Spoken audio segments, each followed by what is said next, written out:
This is Morning Juice. Sports, insight, and great storytelling. Starring Bobby Carpenter and Jeff Tito Thitoff. It's time to attack and dominate. Attack and dominate on a Tuesday. A recovery Tuesday after a late night last night. Hoosiers get the win over Miami 27-21. We'll talk about that. It's a Schlegs Day. We will do that as well. How are you this morning, Bob? I'm doing well, Thitoff. How are you doing today? I'm doing okay. I'm doing okay. Just okay? Yeah, I think just okay today. I don't know. Didn't sleep great last night. Woke up at 4 and couldn't go back to bed. I wanted to sleep another 45 minutes. I couldn't do it, but I'll attack and dominate. What do we got here? NCAA men's basketball. Ohio State hosts Minnesota tonight. The women had a big win yesterday, Bob. Number 14 OSU women beat number 10 TCU 71-69. That's a significant win for them. Let's see what else we got. The Jackets host Senators tonight. Cavs host OKC tonight at 7 o'clock. We'll have Schlegs on, like I said, later on. The Cavs. The Cavs played last night. Lost to OKC yesterday. Last night. Yep. That's right. It was last night. Yep. You're right. I had the wrong thing written down on my sheet. Actually, the show sheet says host, which tells you that I really screwed that part up, that line of it. What else have we got today? We'll talk about there's a new head coach for the Dolphins that Bobby knows. We'll get into that as well. We'll do all of that today. But we will start off here with Bob making me smarter. Time to get smarter. Morning Juice presents Today in History. Here's your professor, Bobby Carpenter. All right, Bob. Tough task. Oh, here we go. It is Tuesday, January 20th, the 20th day of the year, 345 days remaining in this 2026. This date, 1937, FDR and John Nance Gardner are inaugurated for as the first president, vice president on January 20th after the passing of the 20th Amendment, which there's a lot of news regarding that, given the fact that they moved everything back. And it changed basically the presidential timeline for when people were inaugurated after the election and how all that ultimately went when they were coming into office. So that was changed shortly before that. And then so 1933, check that, 1953, Eisenhower is sworn in as the first president to begin his term on January 20th. 1961, JFK becomes the 35th president of the United States and the youngest president ever in United States history. Does he still have that record? Sorry, go ahead. Does he still have that? Was he still the youngest one ever? I believe so. Do you know, one more question before you get into that, with FDR? Yeah. You mentioned him and the vice president. Did he have the same vice president all 4 terms? Okay. I wasn't sure on that if there was that one. So, all right. Go ahead, Bodie. I'm sorry. I do not believe that any of us would exchange places with any other people or any other generation. The energy, the faith, the devotion which we bring to this endeavor will light our country and all who serve it. And the glow from that fire can truly light the world. And so, my fellow Americans, ask not what your country can do for you. Ask what you can do for your country. JFK 43, and the only guy I could think that would be close to that was Obama. He was 47. Yeah. Okay. I knew Obama was close, but nobody was quite as young as JFK. Where you guys at? Biden. He was probably. Where are you guys at on you double it. The assassination of JFK? Do you think it was Lee Harvey Oswald, or do you think it was something else? You can listen to the bums down there at the square. They'll tell you about everybody in the second shooter and everything else. And you should have known that FDR had at least 2 VPs because Truman was his other vice president who ultimately became president. After that, yeah. He actually had one in between, Henry Wallace. So John Nance Gardner was for his first 2 terms. Okay. This date, 1980, Jimmy Carter announces the boycotting of the Moscow Olympics. Mr. President, assuming the Soviets do not pull out of Afghanistan anytime soon, do you favor the U.S. participating in the Moscow Olympics? And if not, what are the alternatives? No. Neither I nor the American people would support the sending of an American team to Moscow with Soviet invasion troops in Afghanistan. I've sent a message today to the United States Olympic Committee spelling out my own position that unless the Soviets withdraw their troops within a month from Afghanistan, that the Olympic Games be moved from Moscow to an alternate site or multiple sites, or postponed or canceled. If the Soviets do not withdraw their troops immediately from Afghanistan within a month, I would not support the sending of an American team to the Olympics. You got an opinion on him, Bob? What? Jimmy Out of Carter? all the presidents, where's he rank? Probably near the bottom. Think near the bottom? Probably post-Civil War, I would say he's near the bottom, Okay. given the state of the economy when he entered and left.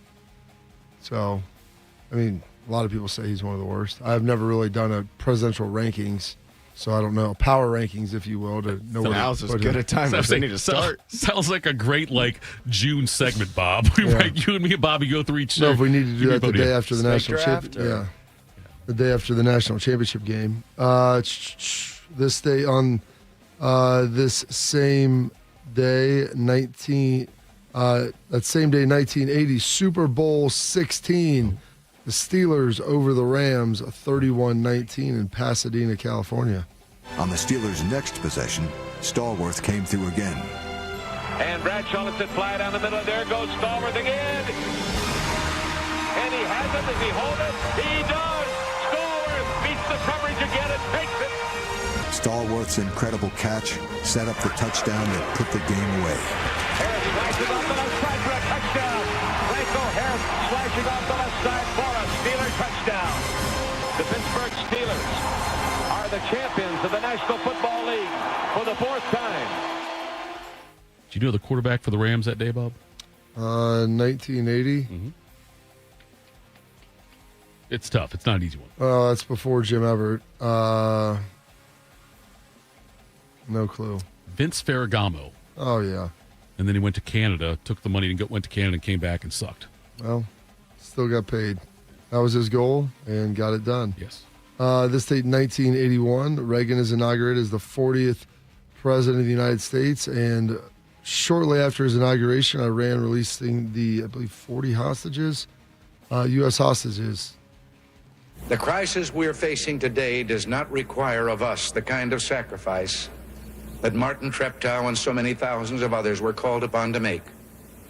It does require, however, our best effort and our willingness to believe in ourselves and to believe in our capacity to perform great deeds, to believe that together, with God's help, we can and will resolve the problems which now confront us.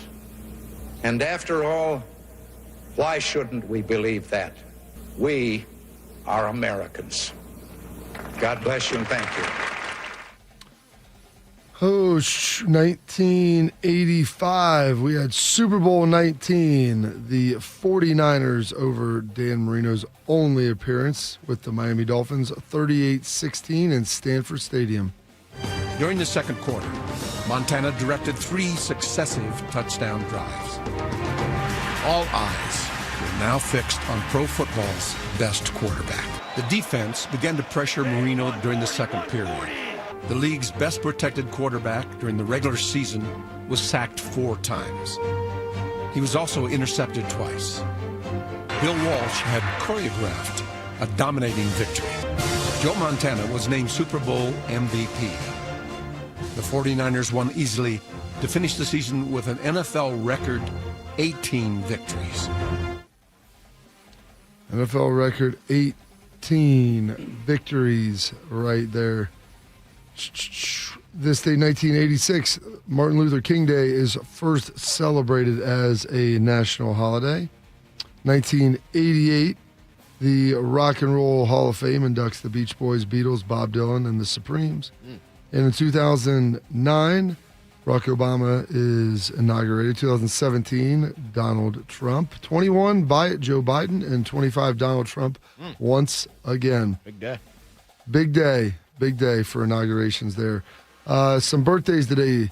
George Burns, born in this date, 1896, living 100 years old, smoking those cigars. Second man to hop out on the moon. And I believe punch a man in the face. Turning 96 today, still alive, Buzz Aldrin. How about that? When you said George Burns and said second man on the moon, I was thinking, wait, did I miss something? George Burns, was he the second man on the moon? That was just the intro to the next guy. That was intro to I didn't Buzz think Aldrin. George Burns did it, but No, George but Burns. you would know this next guy. Okay. Oh, He here made we your go. name famous.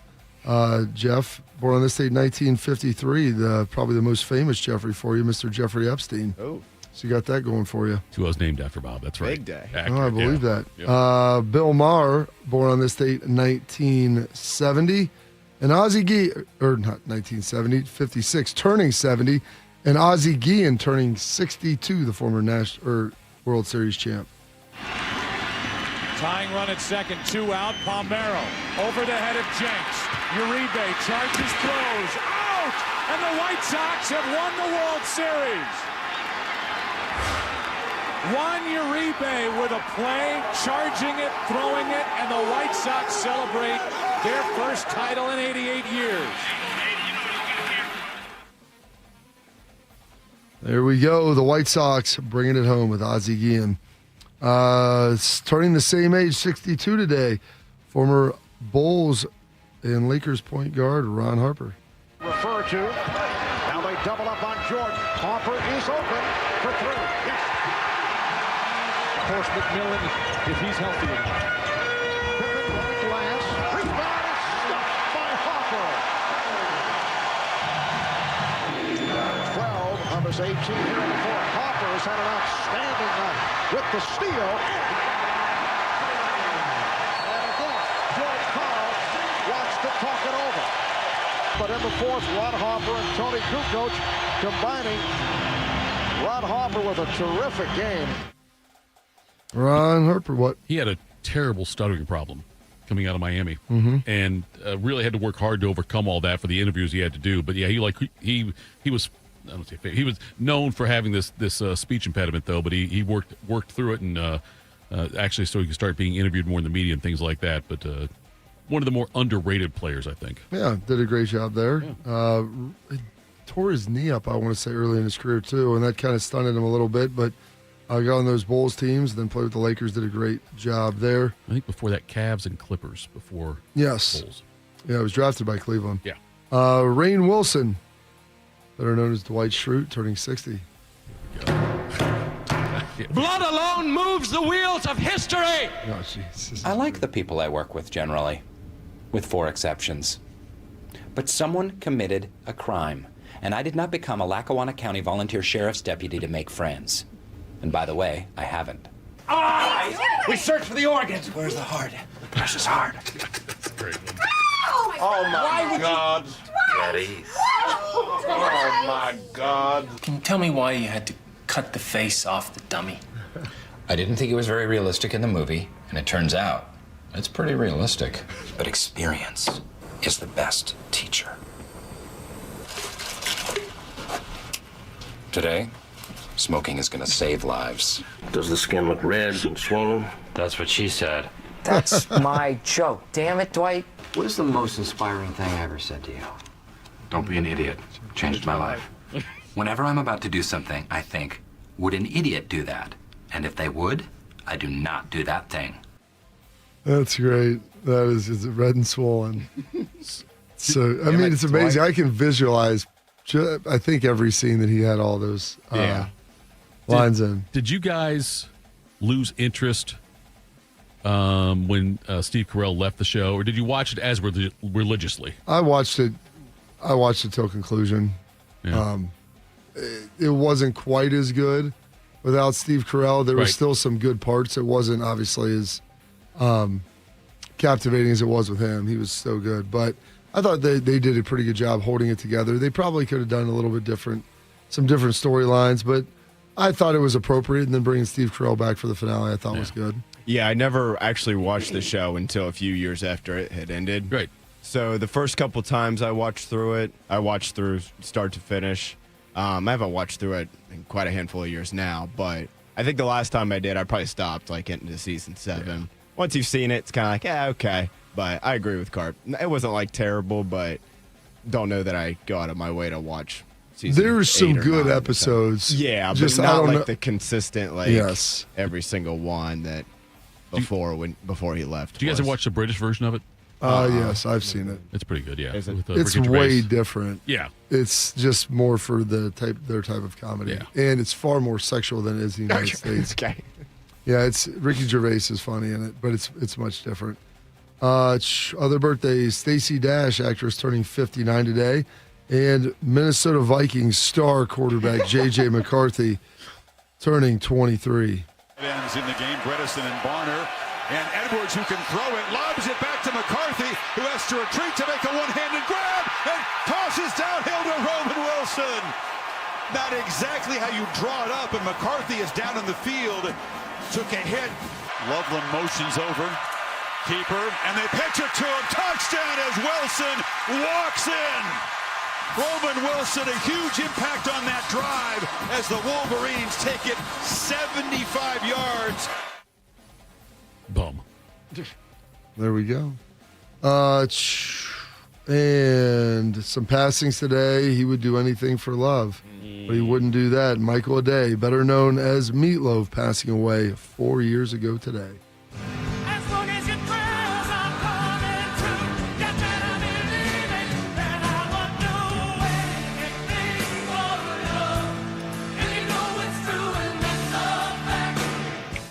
Wonder what it was he wouldn't do. Well, he's not talking anymore. I know, but that'd be like, that's what I want to know. Is Never know. What did he say? You know what? No. It's kind of like Nicole's killer. We may never find her That's fair. or him or her. Yeah. Or them. Who The knows? group, yeah. Who Whoever knows it who it was, could have right. been? I think that's also, this is an unpopular theory I've got, Bob, which I know you don't know that I have unpopular theories. I think that was Oswald also. There's no proof. Well, I think he may have been dead by then. May have been, but do we know he was really dead? That's true. Maybe that was all staged underneath the That's what I'm Dallas saying, Police Bob. Department. Maybe he actually wasn't shot. Yeah. It's kind of like Bruce Wayne at the end of the last Batman. Right. Was he actually in that ship as it Right. exploded? Yeah, that's in the plane. That's, Please, I just needed to know what I could do to fix the autopilot. Exactly. It's been fixed. Software patch 6 months ago. There you Check go. the ID on the badge. Paradise by the Dashboard Light Bruce is Wayne. Meatloaf's best song. It's a great video, too. Phil Rizzuto. That's a hot take. that Phil is a hot Rizzuto of take. the Yankees has a spot in that thing where it's an announcement of him calling a Yankees game. Okay. It's a fantastic song. If you say so. I'm not saying it's not fantastic. I don't know if it's his best, but one additional passing today on this date, 1993, the famed actress Audrey Hepburn. I have to leave you now. I'm going to that corner there and turn. You can stay in the car and drive away. Promise not pace. Pick up to the pace, watch me Audrey. go beyond the corner. I don't know how to say goodbye. Can't think of any words. Don't try. Is that the Tiffany movie? No, that was what was that called? Was she Breakfast at Tiffany? Is that what she was in also? Yes, I you were believe she right on was. that. I've never seen a movie of hers. Roman Holiday. Roman There we Holiday. go. That sounds great. Sure. The people that are going. Some holidays observances. It's Inauguration Day. It is National Bill Cosby Sweater Day. How about that? Oh. Oh. I don't think you want to wear a Bill Cosby sweater anymore. I don't know if we should celebrate that anymore. I mean, listen. Unknown. National Coffee Break Day, National Disc Jockey Day as well, and Take a Walk Outdoors Day, even though it's a little crisp, a little crispy outside. And those are your historical events, your birthdays, your passings, your holidays, observances for this date, January 20th, the 20th day of the year, 345 days remaining in this 2026. A couple of things to get to real quick. Brian says 2 out of 3 Ain't Bad is the best Meatloaf song. And Rick's in the chat says Meatloaf was in Dallas the day JFK got assassinated. Not sure on that one. We can take a look at that during the break there. But anyway, well done as always, General. I think I said that twice now. No problem. Coming up next, we've got a new champion in college football. We'll talk about that. Morning Juice. Hey, it's Bobby Carpenter. You don't want to start the new year off hurting. You don't want to start off the new year getting surgery. You don't want to start off the new year dealing with trying to plan something out into the future, what you want to do is get healthy. So what you want to do is go to my friends over at QC Kinetics. Dr. Tesner and his team, the medical pros at QC Kinetics right here in Columbus, they can deliver regenerative treatments that actually help your body repair the areas that are causing you pain. Those achy knees, hips, back, shoulders, whatever it is, they can help you get ready. So instead of those invasive operations, it's going to sideline you all of the early year. Go check out our friends at QC Kinetics and see if they can help you today. Imagine moving better, being stronger, planning your year, doing what actually you want to do. So don't wait. Call 380-208-4544. That's 380-208-4544. They have offices located in Dublin and Gahanna, and they're already there for your free consultation. So go check them out today. What does it mean to give 100%? It means giving everything you've got, every single day. That's why the V Foundation gives 100% of every dollar donated directly to cancer research. So no matter what you give, we give 100% for life-saving research victories, 100% to making new discoveries that lead to innovative treatments, 100% to groundbreaking cancer research that could one day save someone you love. We know cancer research is working. Over the last 30 years, an estimated 4.5 million lives have been saved thanks to game-changing research breakthroughs. But there is more work to do. That's why the V Foundation gives 100% of every dollar donated directly to cancer research. We will always give 100% to accelerate victory over cancer. Don't give up. Don't ever give up. Donate today at v.org. Once there was a man who couldn't stand. A mom who couldn't wait. A scientific community that said it couldn't be done. And then you. And then I. And then we. Brought neuromuscular disease into screaming color with the Muscular Dystrophy Association. For 75 years, our voices have thundered through the halls of Congress.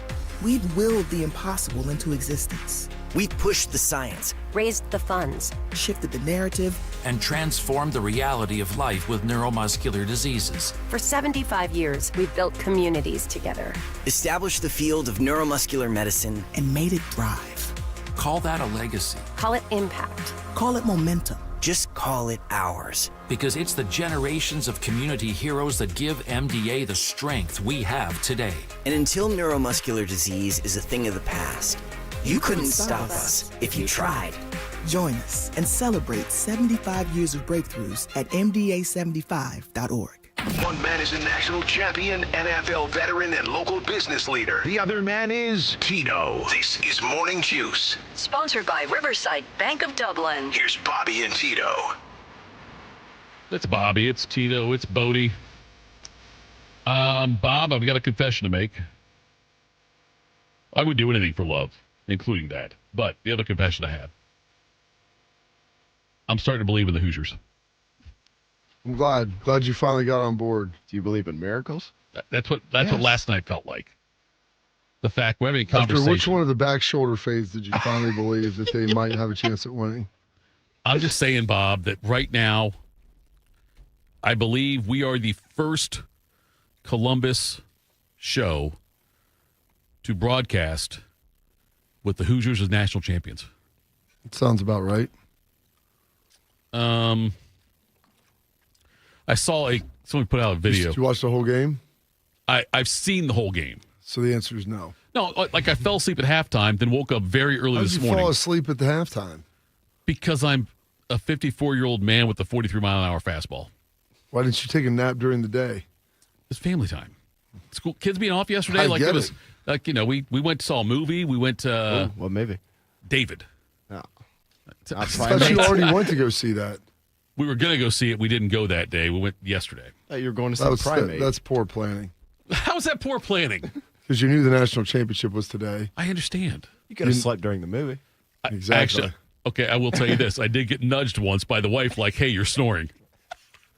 It wasn't a full nap, though. It was like probably about a 10-minute cat nap. I love that people always define as like going to see a movie as family time when you don't talk to anybody for 2 hours. For some people, that's the best family time. Yeah, that's fair. And it might be. My dad used to always take us to movies. My mom goes, it's such a cop-out. You just sit there and watch. You don't do anything.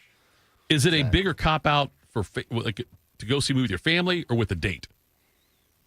I don't know. I mean, if you're going to have There's a poll conversations about it afterwards, that's a good question. I don't know. You did the poll question yesterday?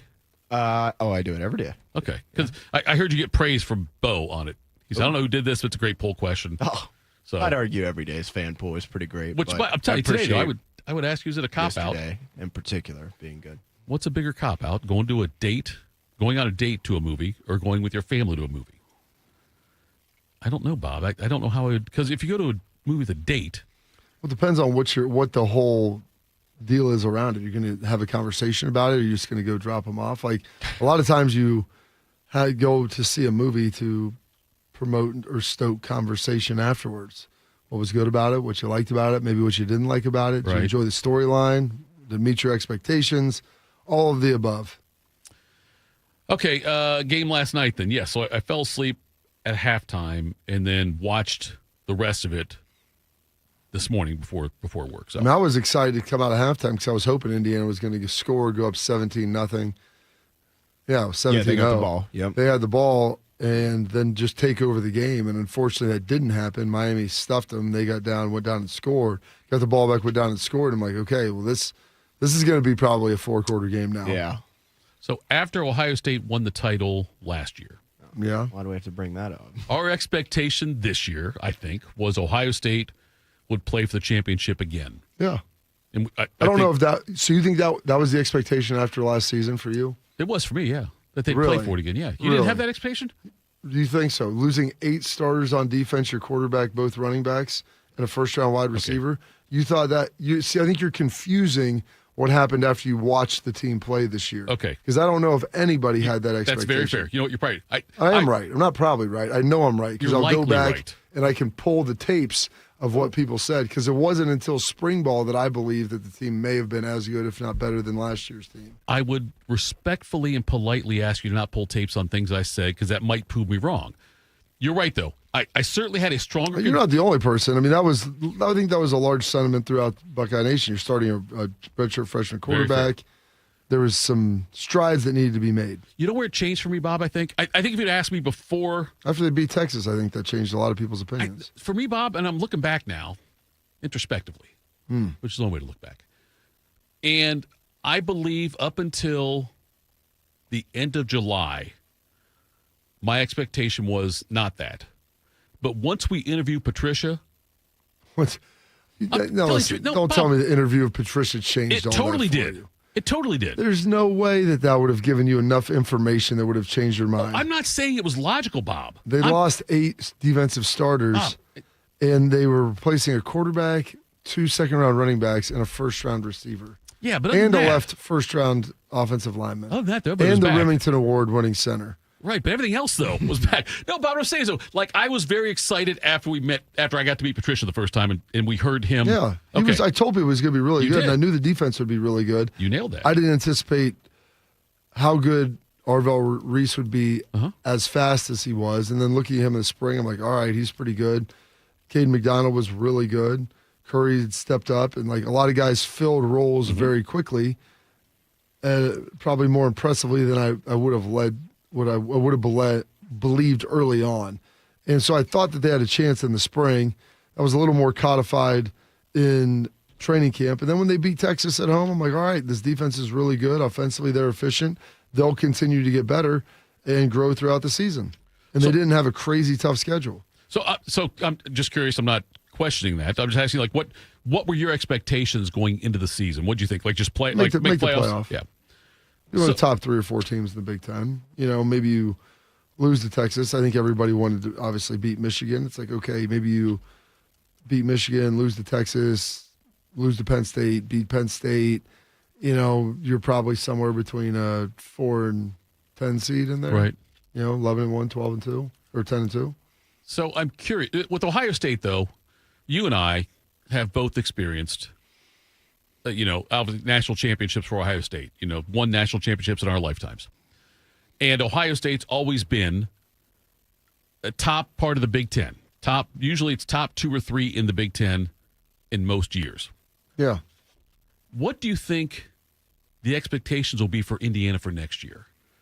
Probably elevating to that of Ohio State. You think do you think Indiana fans, and should they think, okay, we should be a semifinalist at worst next year? I didn't say that. No, I'm asking. I said the same as Ohio State. I'm asking you. No, I think that their fans would say this was a great year. We won a national championship. Maybe we have a little bit of a reset. Right. Maybe they missed the playoff. They're 9-3, but I would say realistically, 8 wins as a floor. Right. Would be their the absolute worst. I was trying to think about how Indiana will be forecast for next year when, with Ohio State going forward. They're losing a lot, and a lot of those were the transfers they brought in were JMU guys and guys that Cignetti had experience with. They put Mendoza in there, who played really well last night. I mean, he was under pressure a lot, scrambled well, thought he was very accurate, and obviously his draw at the end of the game was a thing of beauty and just guts and toughness. So you're going to have to replace him. You brought in Hoover from TCU. He'll battle it out with Mendoza's brother, I'm sure. Let the best guy win there. They're going to have to rebuild that offensive line a little bit, and their defense. I mean, they had some guys that, Pons is so good. I mean, his ability to tackle, his coverage, he's not the biggest dude in the world. Their receivers, Surratt, Becker, number 3. Cooper. I mean, those guys, they're both the running backs, ran really hard. I mean, they have a lot to replace. So I don't think that they're going to be a national championship contender. Now, I could be wrong in this, but I would say a floor of 8 games. I haven't looked at their schedule, but I would say that I don't think there's any anticipation to them going back to being the old Indiana. Yeah, it's what's going to be fascinating to me because you and I have lived lifetimes of Ohio State being elite, and Indiana's lived 2 years with it. And I want when you talk about a drop off, I think at a place. I thought the drop off would be this year. I think everybody thought that. Last year they went 11-1. Right. You're replacing your quarterback. I don't know. Revisionist history, people try to say Mendoza was some great player coming in the portal. I'm like, no, he was not. And they talked about him as a recruit going to Cal. He's the 38th best quarterback in the class. Couldn't even get a preferred walk-on in Miami. When I look at it, Bob, though, so that's also the Mendoza thing now. It makes me, you mentioned it, and it was great. Yeah, when he went into the portal, it wasn't like people, I didn't think he was this great quarterback coming to Indiana. I wasn't like. How many games of Fernando Mendoza's did you watch at Cal? Not many. I'm just saying, just based Probably on. The answer is 0. I'm sure I've seen parts of clips, but parts of them. But how many games did you actually watch? Start to finish, none. That's exactly. Okay. And that's the answer for a lot of people. You're not alone in that. I know that I watched one. You watched the one Friday night game against Miami when they got screwed with a non-targeting targeting. Yeah. It was targeting that they didn't call, which is generally never the case. And so they get screwed, and they had Miami had a huge comeback with Cam Ward last year, and that's pretty much my only exposure to Fernando Mendoza prior to him coming to Indiana. So were you surprised? And I watched a lot of damn football games. Were you surprised by his success this year then? Yeah, absolutely. Okay, now what was I going to ask you then was that, do you think that his rise is more about his improvement or the system he played in? Yes. Okay. I think he got a lot better. Right. And he improved. He was always pretty good, but then you put him with a really good coaching staff. Right. And a really good system and some good receivers, and then all of a sudden you see what he's got. Yeah, when I've watched him play this past year just ended, I was impressed by him, and I always look at that and I try to wonder, was his jump, was it more so because of his talent and getting better, or more so because he's got an innovative coach? You can have both of those together. I mean, their play calling is really good, their offense is good, their receivers are good, but he executes all that at a very high level. The passes, his accuracy is really good. Very Those impressive. back shoulder throws, what do you even do as a DB on those? That's like Aaron Rodgers was doing that back in Green Bay with Jordy Nelson. It was almost impossible to stop. And some of those catches by Becker were ridiculous, but man, Mendoza would put it where it needed to be. You look at even some of the stuff that wasn't back shoulder, some of the stuff inside. I mean, it is an inch away from being deflected. By the way, they let Miami get away with a lot of holding last night. Yeah. And I was letting them play. A lot. They didn't call a lot. Mostly okay with. Mendoza did almost get his head taken off there. The third down. Now, they ended up going for it on 4th and getting it. I can't remember what they ran. But Cooper had him beat in the slot, I remember what you're Dude, talking about. The guy yeah. listen, you can't pull a guy down pull him from behind. Like Yeah. I'll let him. Hand fighting can go, especially when the receiver engages with it. I understand that. I'm a defensive guy, so I'm going to lean in like, hey, they grab onto you. You got ability to grab back, so they can't just throw you to the ground. But if you get beat clean and you have to grab a guy from behind and you're like grabbing his jersey while he's running and you're clearly beat, like that to me is ridiculous. I don't know how they're not calling that. Were you a complainer on the field? So who, the refs? Yeah. I like to think that I wasn't. I'd go have conversations with them about, hey, this is what's going on. This is what's happening. I didn't get called for very many holdings or PIs. Very few, less than 5 in 7 years. North Texas, Howard, Western Kentucky's the non-conference for Indiana next year. Then they've got their host Minnesota. I don't know what the dates are on these, but this is their schedule. Big things. But they get to host Minnesota, Northwestern, Ohio State, Purdue, host USC, at Michigan, at Nebraska, at Rutgers, at Washington. That's a decent schedule. They got Ohio State. They've got USC in there. They've got Washington in there, who should be pretty good. See how Nebraska is.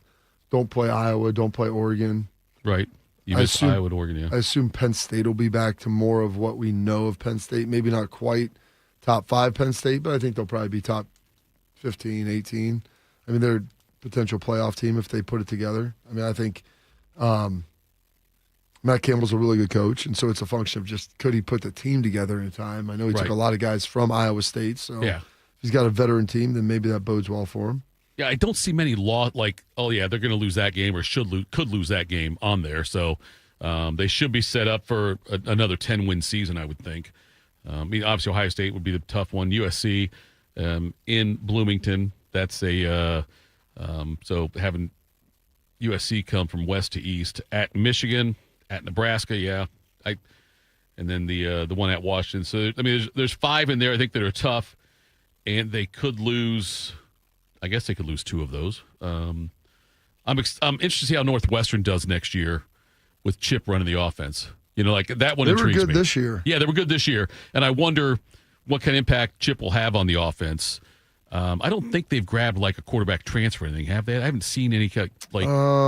It's a good question. Not to my knowledge, but that doesn't mean that I'm right in saying that. Yeah, I wonder about that.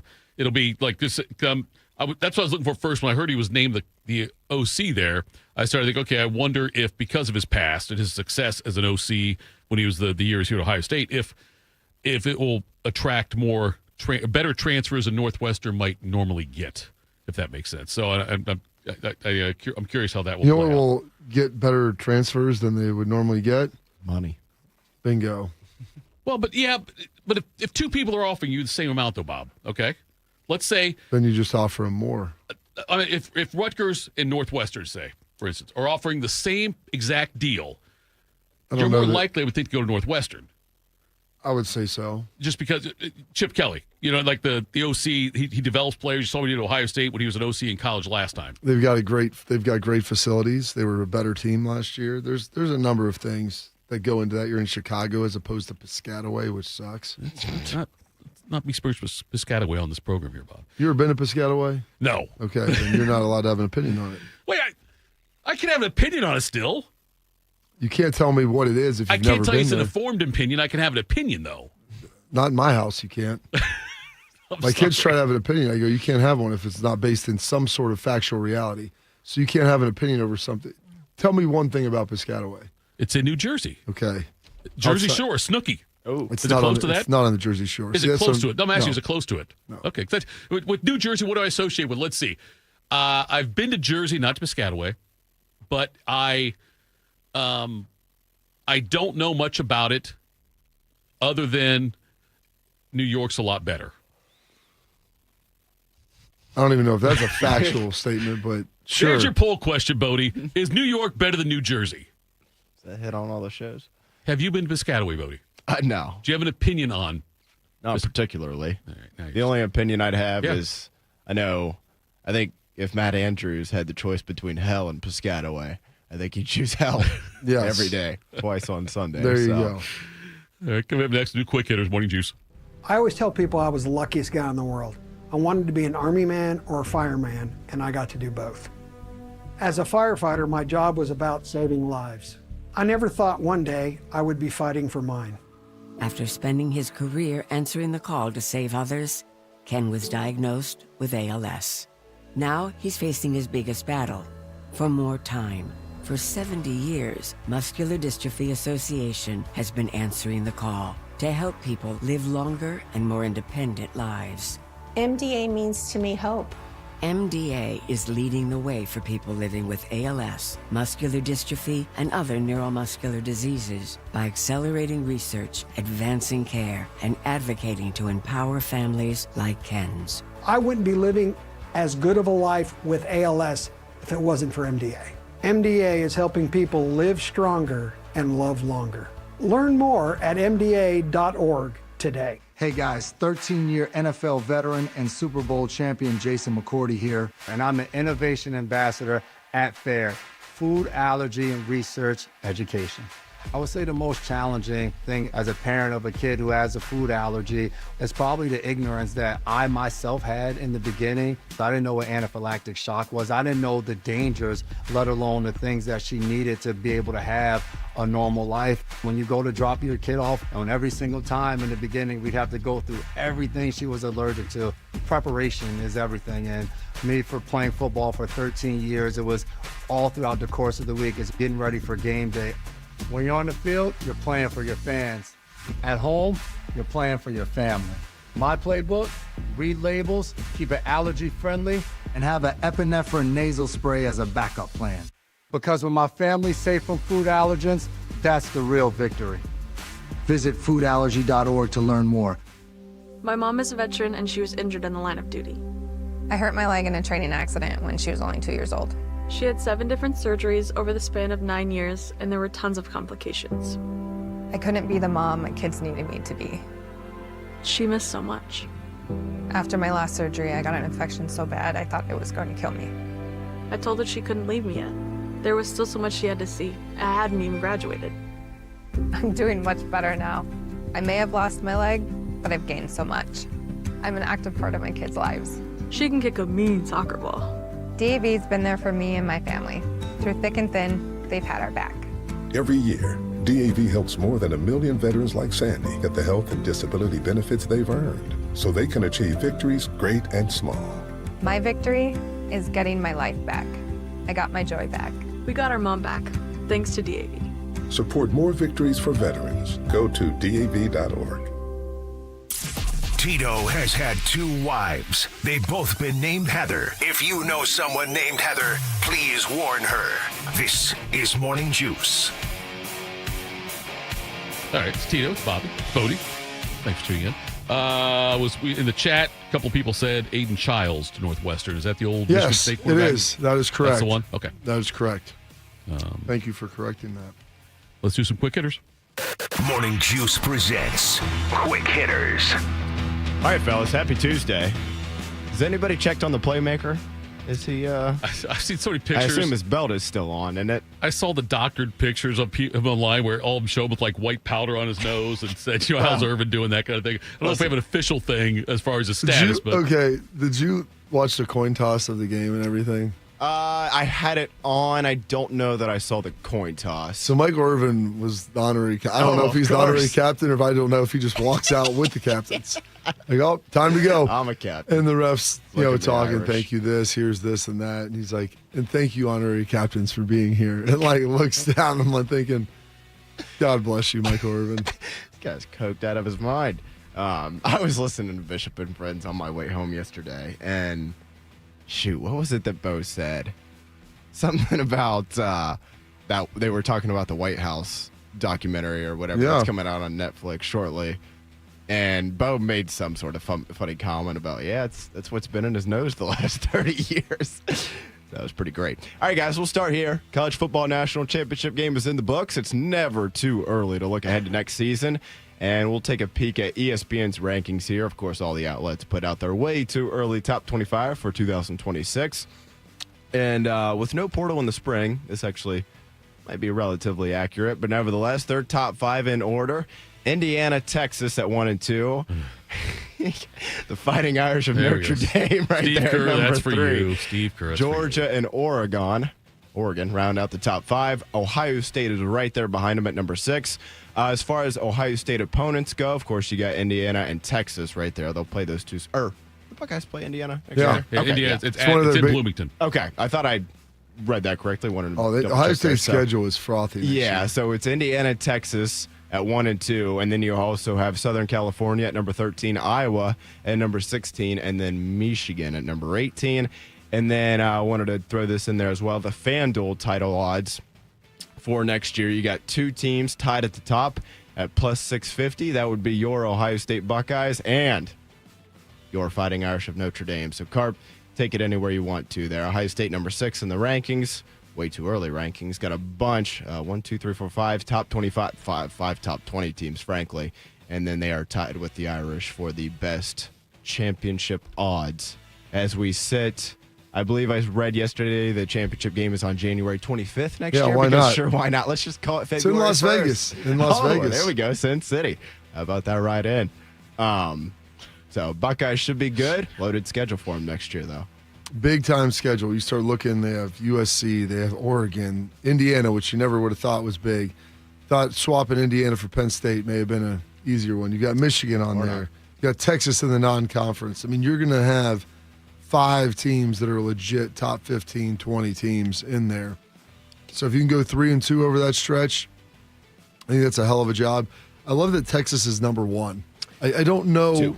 Or 2. Yeah. Sorry, behind Still, Indiana. Nevertheless. What they did to prove to people that they were good enough.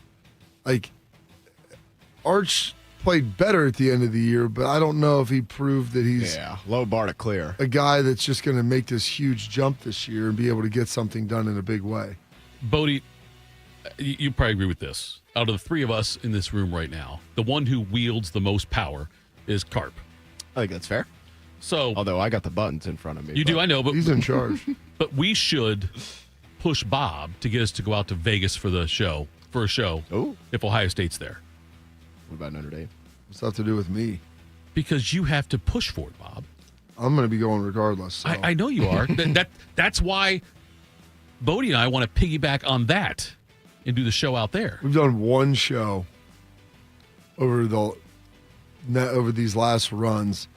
Rothman and I got string bean to commit to that before they played Indiana, or not Indiana, before they played Alabama in 2014. Right. Simply because he goes, they're not going to beat Alabama. But I'm like, but if they did, this is a pretty big deal. It's the first year of the playoff. He's like, well, yeah, we would go.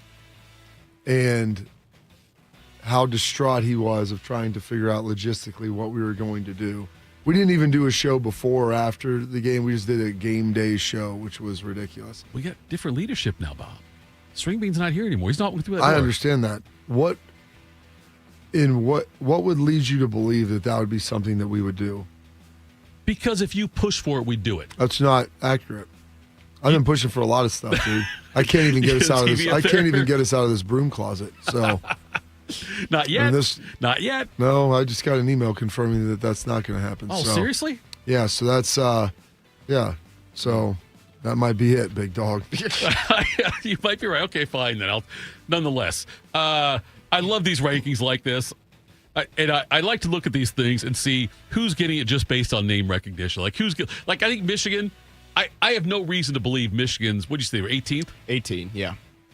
I mean, at some point, though, it does kind of become like, well, who else are we going to rank? Is Florida State in there? I don't think so. Okay. I'd have to scroll the way through here, but Florida State I can read Florida? the top 10 if you want to real quick.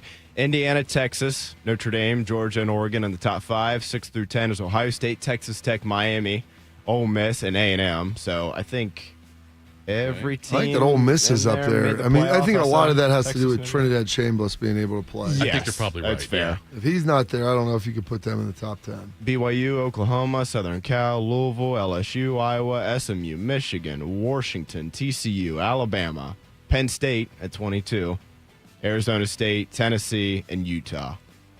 Honestly, if you wanted to really say anything, Penn State might be the one that's like, I don't know about that, but because it looks like most of the rest of these teams won at least 9 games, except for LSU. And what's Notre Dame? You said 5?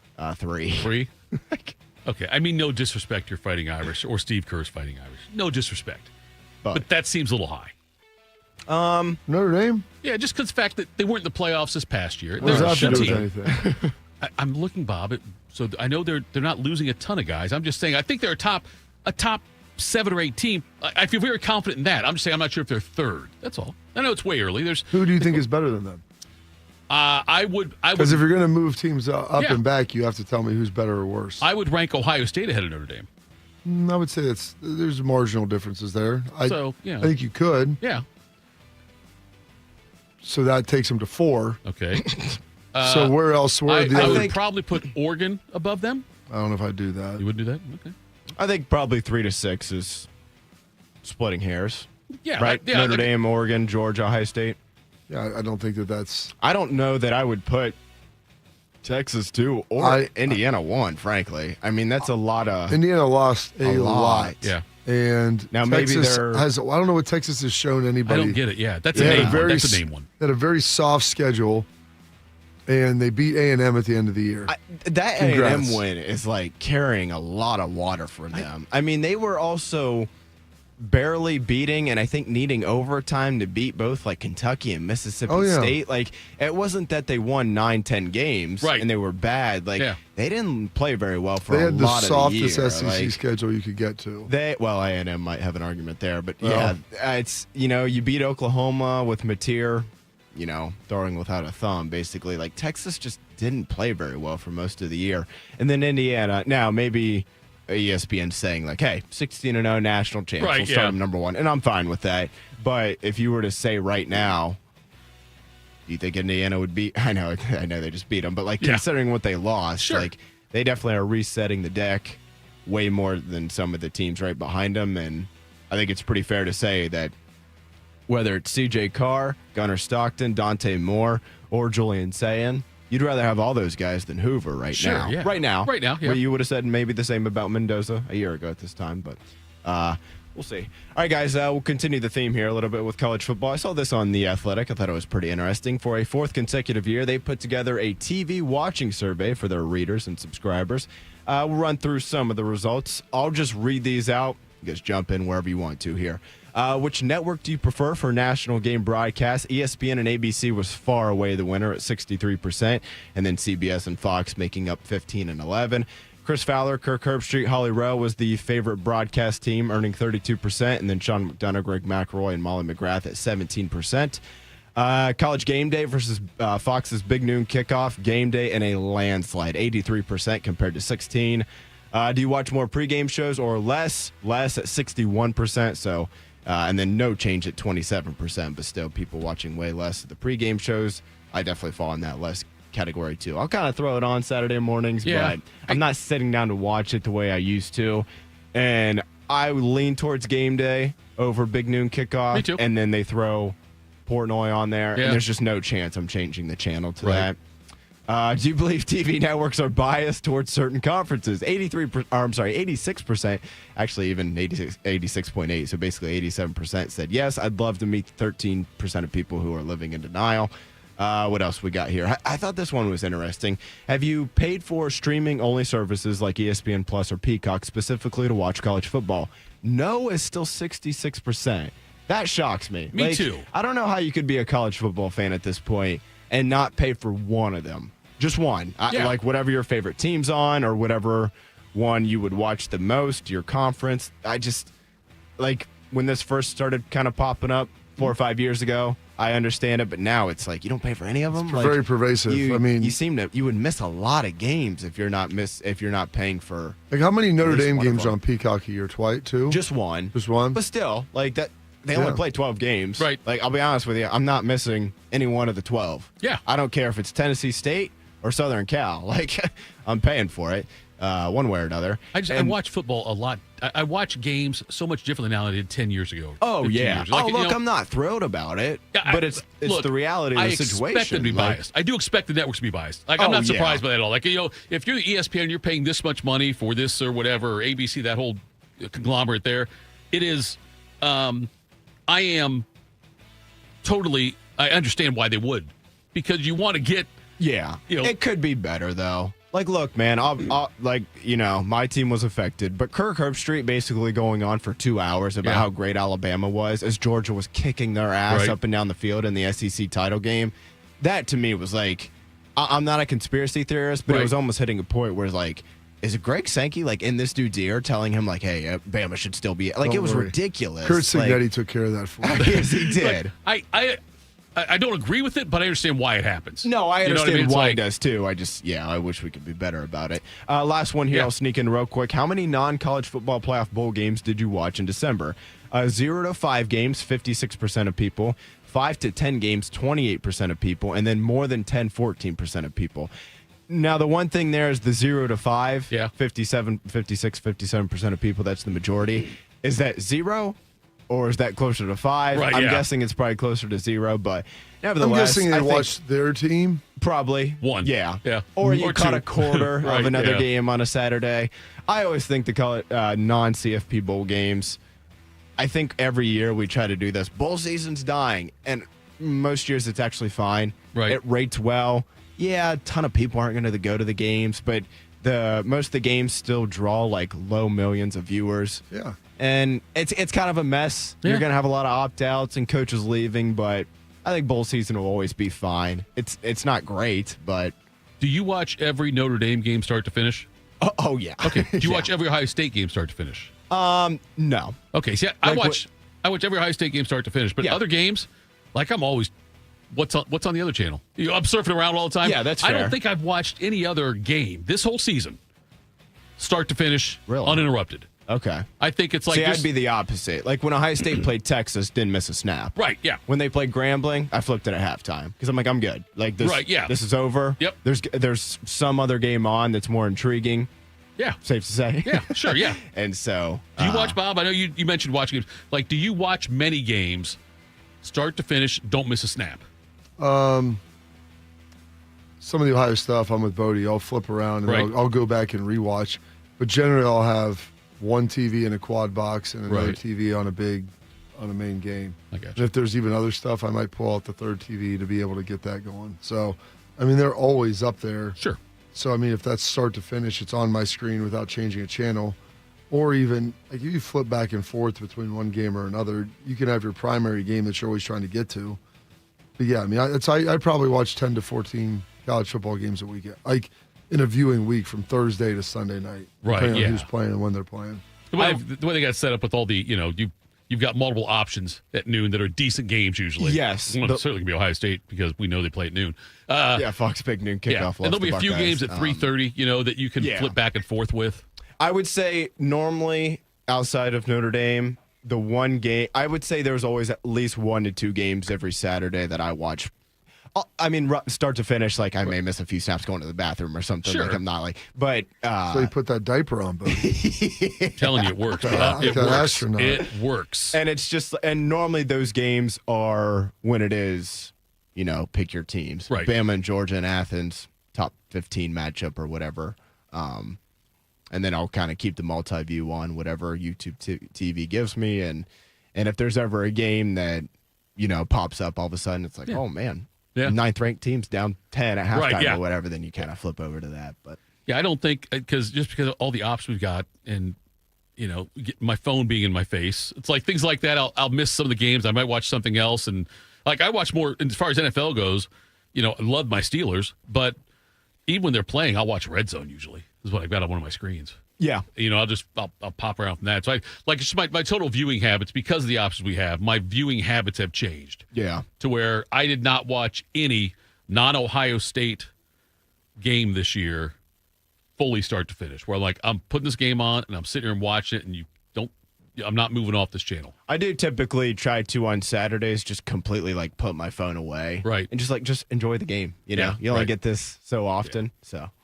All right, coming up next, Schlegs Day, folks. We'll do that. Morning Juice. New year, new you, new truck from Germain Toyota of Columbus. And the deals are built tough. Drive home the all-new 2026 Toyota Tacoma with 2.99% financing for up to 48 months. Need more muscle? The 2026 Toyota Tundra delivers with 2.99% financing for up to 72 months, or take $3,000 in customer cash. Germain Toyota has the truck and the deal you've been waiting for. Shop today at Germain Toyota of Columbus, where selection, value, and trust come standard. Germain Toyota on the corner of I-70 and Bryce Road. Hey, everybody, it's Berm here. Jeremy Birmingham from the Austin and Berm Show on 97.1 The Fan. Listen, if you told me 4 weeks ago that I'd have lost 27 pounds, I would have asked you if I lost a limb. But here I am, 27 pounds down in 4 weeks, and all my limbs intact, thanks to Awaken 180. Where'd that weight come from? My waist. I'm already down 3 notches on my belt. My face. Yeah, I can see my jawline. That's pretty cool. You don't gain 27 pounds in a week, so you don't really notice when the weight creeps on. But if you drop it quick, doing it the healthy way, you can watch 3, 5, or even 15 years of weight gain disappear just like that. The Awaken 180 app keeps me on track, and my coach, Mandy, ensures the weight keeps dropping off. But the results on the scale are the true motivation. I'm becoming a new me, and don't miss the old me or my approach to food and health. Well, maybe cheese on a burger, but that'll be back as soon as I'm on the maintenance part of the plan. That's the thing. You give up a tiny amount, in return, you get everything. Do what we all did and make your 180 with Awaken 180. Awaken180weightloss.com. While serving in Vietnam, a grenade took my ability to see. Today, I'm a sculptor. Now, my fingers are my eyes. I'm Michael Naranjo. As a veteran, I know the challenges of life can be great. In my art, turning a lump of clay into something beautiful, that is worth doing. Life is like that. We each must use what we can to make things better. DAV helps veterans like Michael get the benefits they've earned. They help more than 1 million veterans every year in life-changing ways. Now, I show others how they can create something with their own hands. I know it can do a lot of good. With support from DAV, more veterans can shape their lives into a thing of beauty. My victory is bringing beauty into the world. Michael Naranjo, may your victories inspire many more. Support more victories for veterans. Go to DAV.org. Wounded Warrior Project helps post 9/11 veterans and their families realize what's possible. With support and resources that bring warriors together and empower them to become stronger, both inside and out. It's possible to begin healing. To get the help you need. To find peace. And as each warrior's needs evolve, so do we. Because these last 20 years are just the beginning.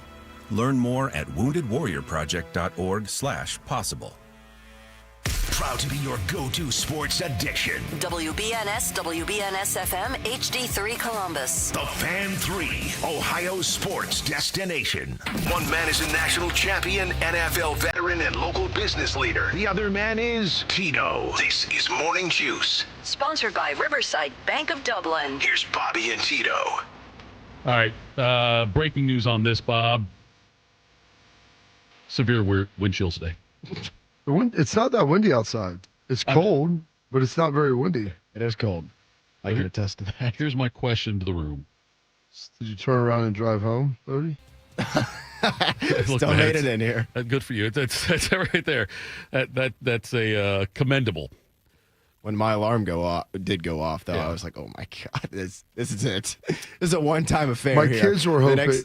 My kids were hoping that they were going to get like a cold day. Right. Last year they did after the national championship game, and it was about like this. I think it was kind of a attaboy for Ohio State. Probably most of the kids stayed up and watched. So I made my kids go to bed last night. I'm like, you're not staying up and watching this. Like, by number one, like, my one son's 9. I'm like, dude, you don't need to be doing this. You were up late last night. We went and watched Lord of the Rings. Yeah. My 6th grader, he started looking at his phone. I was like, get to bed. It's 10 o'clock, dude. You're done. You're going to bed. My daughter went to bed. My oldest son, he had swimming this morning at 5:30, so he made the conscious decision at like 10, like, probably better for me to go to bed right now. Good job, RJ. It'd been one thing if you had, like yesterday, we were up, he was probably up till about 11:30, and he had swimming at 7, and then again at 2, he had 2 practices. But he could come back and sleep in between. I'm like, bro, you got school after practice and then another practice after school. You're going to be spent. Yeah. So you cannot be up past 10 o'clock. I think the next time I stay up that late, unless the Celtics really go on a run. Yes. So, got to keep that little clause in the contract there. But will probably be Labor Day weekend. Yeah. I'm glad I stayed up. It was a great game. I'm glad I hung in there for the finish. But, man. I believe Olentangy schools closed today. Yep. Reynoldsburg. Dioceses are closed. Yes. Honestly, didn't realize anybody was going. Not that I was super locked into it, but heck, yesterday afternoon I threw on, I think it was Dallas Knicks maybe, but the NBA game on NBC, and that was probably, I don't know, 5 o'clock. And they were, at a review as they pull snippets from it. And across the bottom of the ticker was already rolling. Schools closed. I guess I figured they all did, but I guess I. Well, I mean, the weather is going to be the weather as far as temperature. So, like, true. So my wife was like, if they don't close it by 10, they're probably not doing it. It's like you're going to wake up and it's going to be colder than you thought. Yeah, how about that? I like it when communities agree to close schools after a big sporting event. Like, if Ohio State wins the Natty next year, or even plays the Natty, I'm fine with everyone saying, you know what, it's a professional day. Or you know what, it's we should take the day off. Yeah, exactly. I'm okay with that. I like it when schools do that. But my question, though, for you guys then was, do you think Schlegs is awake right now? It's cold. 50-50. See, I think he's asleep. I think that Bodie's about to give him a wake-up call, is what I think. He's got a meeting at 8:15, so I'm hoping that he's awake. Oh, you got a meeting with him at 8:15? I said he's got a meeting. I thought you had. I was asking if you were involved in the meeting or not. No, That's all. I said he has a meeting. Right. He has a meeting for better English. Me telling you that, you just assume that I was involved. Yeah, because I didn't know if you. It sounded like something that, because I don't know my friends' schedules, like when they have meetings necessarily. You don't know your own schedule or your family schedule. That's also fair, Bob. That's why I inquire with you, because I'm assuming for you to know it means you're involved. He's a friend of mine. We do a lot of things together, and there's a lot of different tentacles we've got going on. And it came up in conversation yesterday that he had a meeting today at 8:15, which apparently he's not up and prepping for. I was trying to get you do the break last line, or you're doing just his phone. What's amazing is he sent out a text last night and some stuff during, like, late in the game and after the game. So apparently, you don't need to text Steph. Okay. I'm guessing because of the weather, Schlegs stayed in bed. What does that have to do with anything? You don't think you sleep more when it's cold? How do you know if it's cold when you're inside? Well, first of all, I got drafty windows. But I'm saying in general, though, I think, like, I knew last night it was going to be cold as, there's a word I was going to use. I got to change it now. Cold as heck this morning. I knew it would be. And on days when I was always under the impression that place was hot. That's fair. That's fair. But no luck yet, Bode? Nothing. Yeah, no, Bob, but your body doesn't change at all. Like, no. I'm in bed with a heated mattress. People will say you sleep more in the rain because the rain is, like, therapeutic and it's white noise and drowns it out. I've never heard of people saying I sleep more in the cold. You're there with a heated mattress pad? You're like my wife. Oh, that sounds miserable. Which part? That I'm his wife? I sleep in sleep pad? No, don't answer that question. That's okay. Do you think you would sleep more when it's cold than, like, in the summer? I don't know that I sleep more. Probably, if I didn't have to get up, it probably maybe takes me an extra minute to get out of bed, but I wouldn't say it's any more than 5 minutes. There's that party that it's like, oh, it's cold, like, this sucks, I don't want to get out of bed, but like, first off, right now I have to. Like, when my alarm goes off, I have to go. But if I didn't, it's not changing anything by more than a handful of minutes. Like, you still got to get up and get going at some point. Bob, I know there are some slight differences between you and I, but each day I get more and more amazed how different we are. What? How I try not to let the external events of things going on impact the reality of how I live my life. That sounds judgy. I'm not trying to be judgmental. I'm saying I think we're different that way. I wonder, Bodie, I got to stop giving these great poll questions, but, like, do you sleep more when it's cold? I've never heard of that. I feel like after Bo's praise yesterday, I feel like they want to retire. I feel like that. Yeah. So you dropped the mic moment? I feel like he would read that and be like, what the hell was this one? He would say it's from Tito is what he would say. He would say Tito probably had this one is what he would say on that one. But I think, no, Bob, I think that you'd be surprised the number of people that sleep more when it's colder. Do you have some sort of empirical data on this? I do.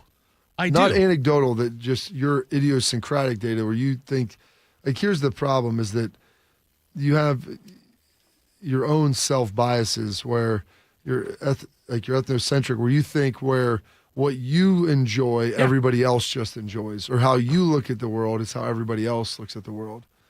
Is that a throwing around a lot of big words, Bob. You are taking with disrespect. Is there a malady for that? Is there what was the name you used? Is it egocentric? You're saying? Yes, where you assume that what you view, your views are shared by a larger number of people than they actually are. Which in your case, I would say is definitely not the truth. And some people, I would say, yeah, maybe they have a view that's congruent with most people in the, at least not most, but a larger sum of people outside of their own themselves, or maybe people that they know. But not everybody looks at the world through the prism that you do. This is fascinating for me, and I mean that. This is fascinating. I mean, I'm just letting you know a little secret. That's why when you try to do things, I'm like, maybe I enjoy this, but do other people actually enjoy it? Like, I was listening, yesterday, and were you listening to our show like I do? I did not rewatch this show yesterday. Sometimes I do. Only the ones where you don't take your pills. Peels. Peels, yes. Let's get it right. We should do that. We should have like pillless Wednesday for you. It sounds like something great for the off season. Is that a segment or a whole 2 hours? Yeah, it is. Yes, it's whole 2 We hours. could probably take them at 7. Okay. I think 1 hour would be enough. 1 hour, good. Okay. And the concussed version of Dwight Schrute over there is entertaining enough. 1 hour is good. But I don't even know where I was going with that. CTE. You were listening to something. Oh, I was listening. So they were talking about this Indiana thing. Right. Like, oh, you can't be cheering for Indiana, in the after. Oh, it's terrible. I'm like, what's the alternative? Cheer for Miami? Like, I'm going to watch the game. Right. There's going to be some emotional element involved. Indiana's won 2 Big Ten championships in 100 years. 100 years. Yeah. 100 years. They were the Century. losingest program. They lost more games than anyone else. I think they still own that mark, too. First team to lose 700. I think Northwestern, maybe first to lose They're 700. I first to think lose 700. Northwestern had passed them this year.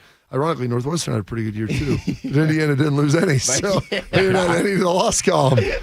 Poor Northwestern, they're running uphill. But I'm like, I don't know how you can dislike Fernando Mendoza. Like, really. If you have, like, any shred of dignity as a human being, Fernando Mendoza is an unbelievable human being. I mean, his mom, was she have MS? Like, she's in a wheelchair now. He's like the most, when you listen to him speak, he is one of the most grateful human beings you will ever hear. Like a Disney character. It really is. It's like not even real. The gratitude that he has for everything that happens and the people that are around him. And wait till Sin City gets a hold of him. well, I don't know. I hope not. I hope they don't change him. His mom better watch her mouth, though, around Charlie Murphy. But anyway, Bob, people are saying I don't like. I'm like, how can you not cheer for that guy? Because people are skeptical. Skeptical of what? They're just like, I don't want to see Indiana win, whatever. I'm like, Indiana fans, they're terrible. Are they? They're worse than Miami fans? Because I'm so glad Miami didn't win last night. Also, that argument is like, come on, man. Every fan base has their every like, fan base has their some. But I walked for a mile and a half outside of Lucas Oil with a smattering of Indiana fans, not procured, fairly random group of people.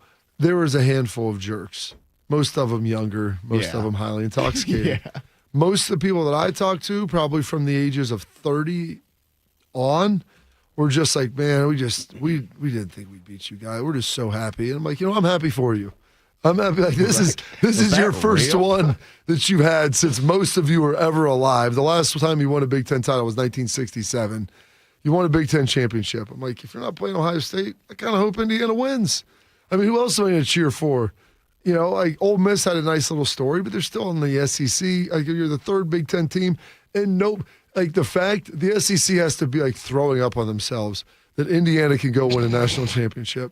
Wow. Like, if that makes me happy, more happy than just about anything, the fact that like these guys won it, not Ohio State, not Michigan, not Penn State, Oregon. Indiana. It's also they beat the hell out of Alabama. Michael Irvin, if he was in Indiana, he would have had a lot more fun with that belt. There was a lot more belt action. Second belt. Yeah, them winning games by like a possession, that's not belt worthy. No. Marijuana is not a drug.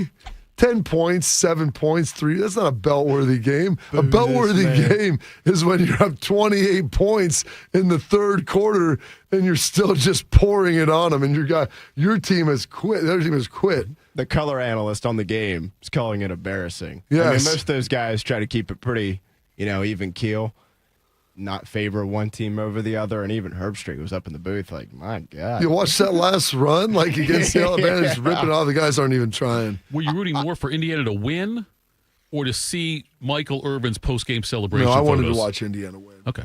I wanted to, there's a lot of guys on there.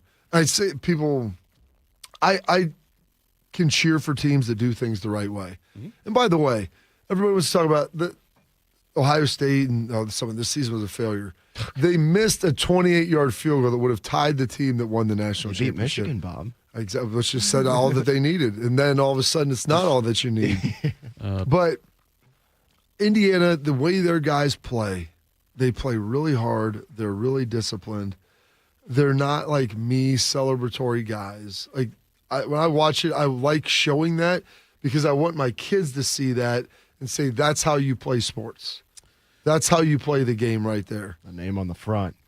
Their quarterback got smoked in the mouth on what was a Bush League shot. Yeah. I understand he's carrying out a fake. You want to hit him with the shoulder, knock him.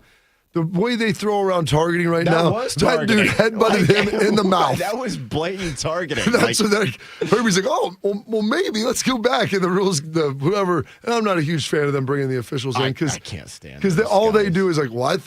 Well, yeah, you're not calling the game. Yeah, so what's it matter? It's just your opinion. Yeah. But it's like, that was a clear launch with the crown of the helmet into his face.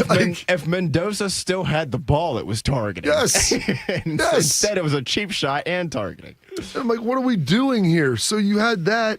You know what? Did you see him over there throwing his hands up? LeBron flopsing, having the squad come out? No, they go over to the sideline, put some gauze on it, put some tussin on it, and have him go back out there. And you know what he does? They run a quarterback draw on 4th and 4, breaking tackles, spinning around, takes one right in the back, dives in the end zone, scores a touchdown.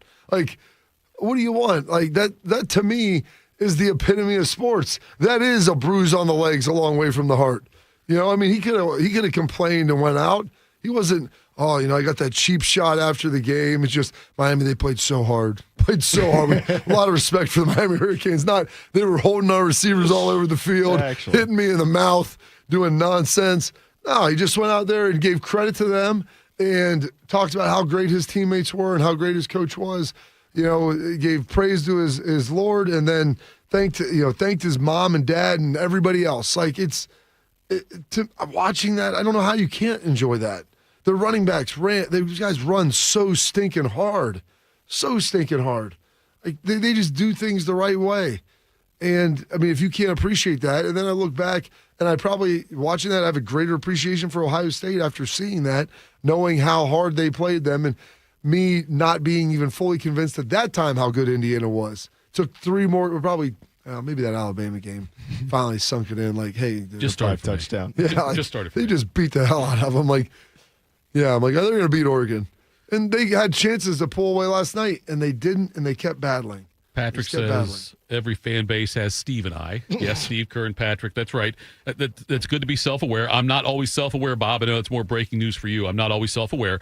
But in every fan base I've seen that I've interacted with, there's always some people. There are. But I always end up talking to some people who, when you guys got your asses kicked by Texas when you played there, I just said rise up a little because it wasn't an ass kick. Anyway, but the Texas fans that were there, the ones that I talked to that were sitting by me, were incredibly gracious and like, I love this place. It's great.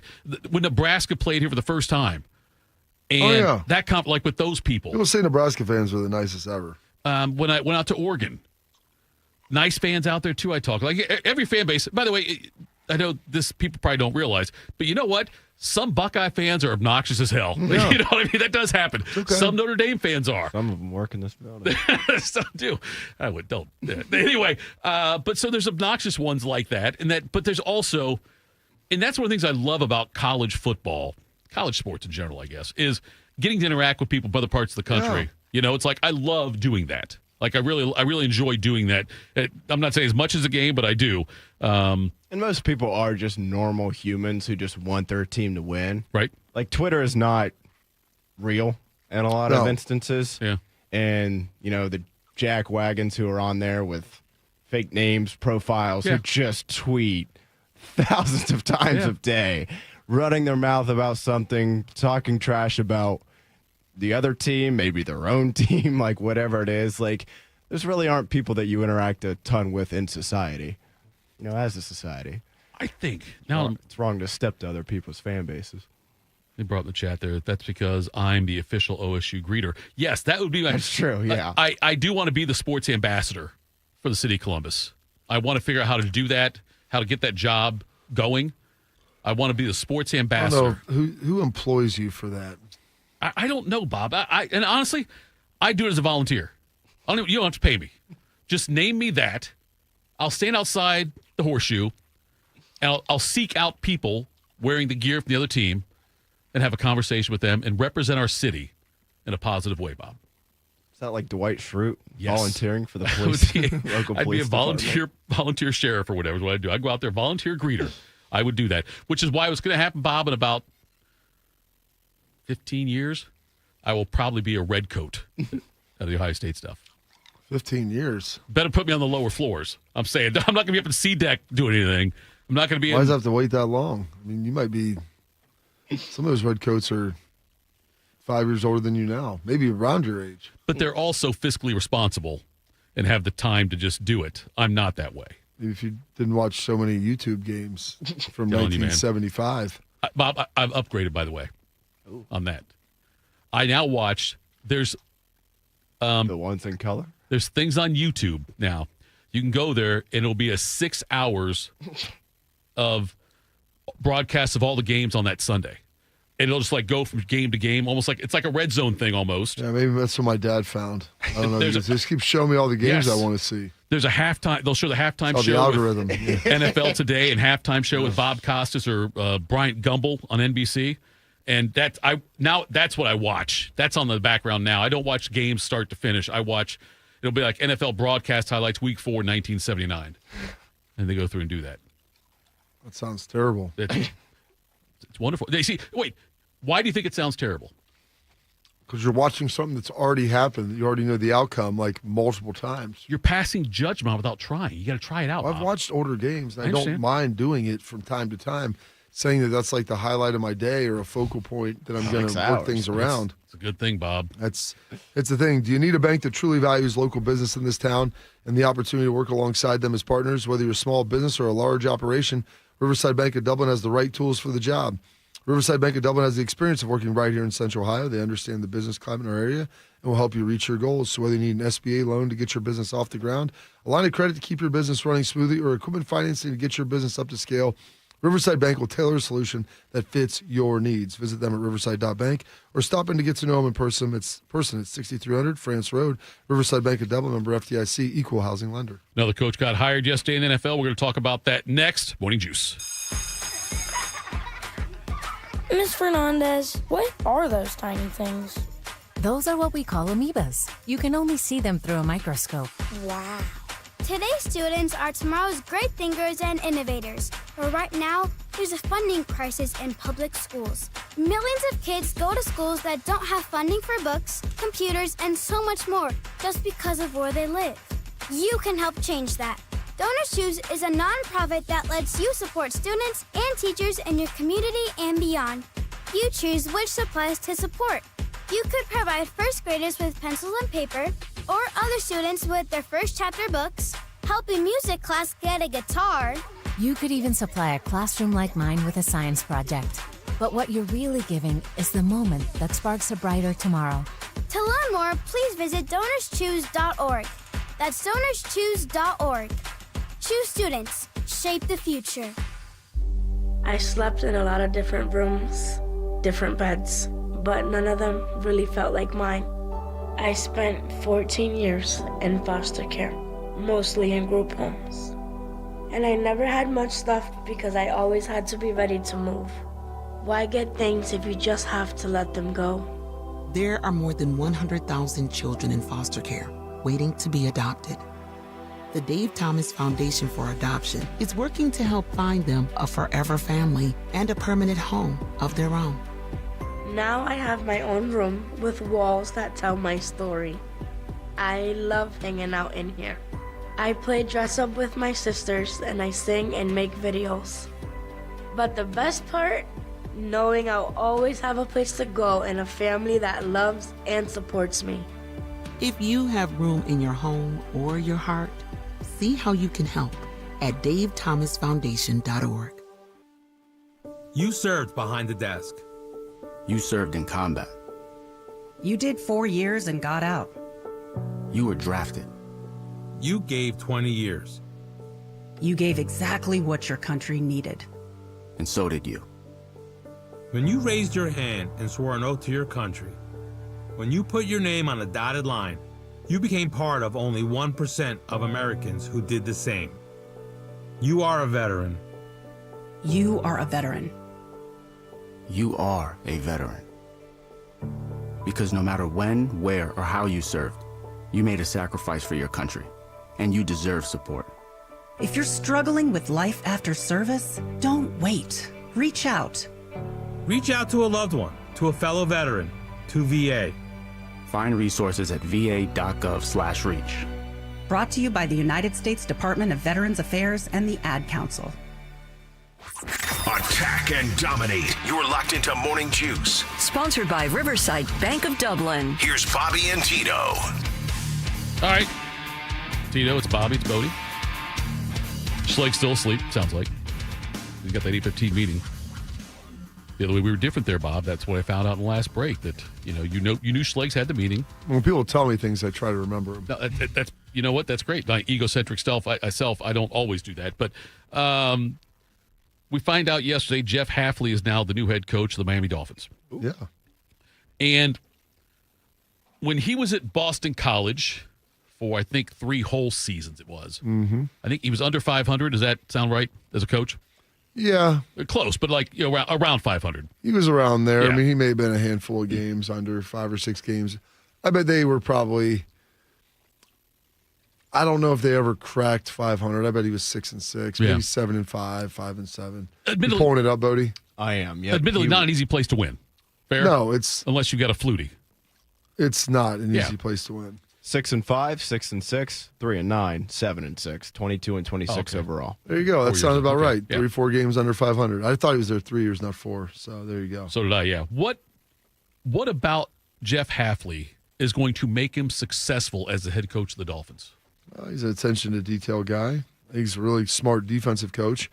His ability to coach offensive football, I don't know what that is, but I'm sure he's expanded kind of some of his knowledge base and things and met a lot of people. It's really just leading, understanding how to run an organization, how to run a program. He's been around some successful coaches. So I would think that he would have a fairly high working knowledge about how to do that. So that's I think, what would help lead him there. Now, they've got a full-on rebuild in Miami. Yes. You got to figure out what you're going to do with that quarterback, how you're going to get out of under Tua's contract. Tyreek Hill is getting older, coming off he dislocated his ankle, I think, at the end of the year. Hill, I think it was that, yeah. Dislocated his ankle at the end of the year. So, there's a number of things that you're going to have to try to figure out. And I'm sure he wasn't ignorant to the fact that going to Miami there was going to be some challenges. But I think you've got a pretty good ownership group, and they'll be willing to spend, and they invest in their product. I wondered how much different it's going to be for him, because you're right, full on rebuild there, but how much different will be for him there than versus Boston College? They do have to. Boston College, you don't have the ability to get players at the level that you do in Miami. Since it's a professional team, right? You procure them through the draft and free agency, and everybody's got the same resources. Whereas at Boston College, you don't have any of that stuff. And then the quarterback situation, that's going to be the biggest challenge. That, and also they got to figure out what they're going to do with Tua and what they're going to do with Tyreek Hill. Tua didn't get benched by Hafley. Tua got benched by previous administration. Yeah, but Tua's not good. There's that, too. That's probably the bigger problem. Not the fact that he got benched. The fact that he's just generally not very good. I saw Darren Waller talking about Tua. He's a teammate of Tua this year. And He said that what's interesting about Tua, and I'm paraphrasing a little bit here, is that when Waller sees him in practice, he makes every throw. Yeah. Looks like an all-pro. Sure. Looks that good in practice.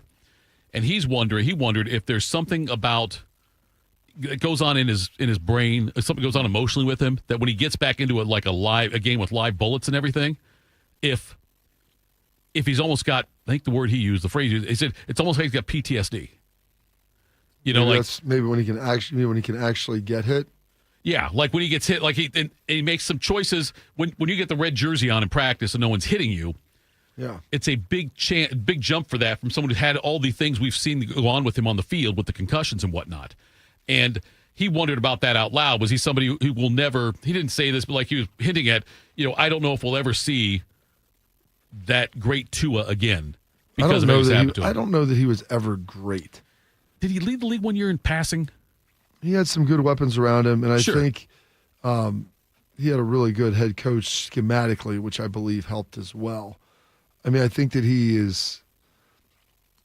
I think he's got the potential to be pretty good. I don't know if he's the leader or that alpha that you want there is the guy in charge. Just from people I've talked to in the NFL and their evaluations of him, and some coaches that were on the staff, the people I know that have been down there with him, he's not exactly the guy that inspires a lot of confidence, at least so I've been told. Right. And so, that has to get figured out. Plus, Tyreek Hill's got it figured out. They got to figure out what they're going to do with him because he every week was coming back like he didn't want to be there anymore. Because he's a nut. That's fair. I mean, listen, there's two things that can be true in this world. He's a great football player. Yeah. He's one of the most physically gifted humans ever to grace the face of the earth. He's also has some serious issues. I mean, the dude punched his pregnant girlfriend in the stomach, for heaven's sake, in college. Yeah. Like, Tough that one doesn't to come back from. Yeah. I think that is was more foreshadowing of events to come. Right.